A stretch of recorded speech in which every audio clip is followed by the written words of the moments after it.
So this is a little mill doing a horizontal finishing pass,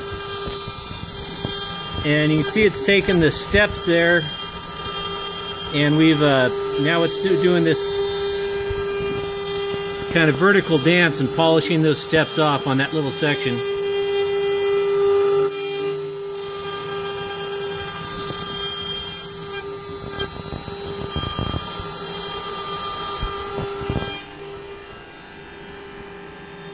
There's what the tool path looks like as shown in Mach 3. Tool path is generated by I can't remember it, VisualCAM.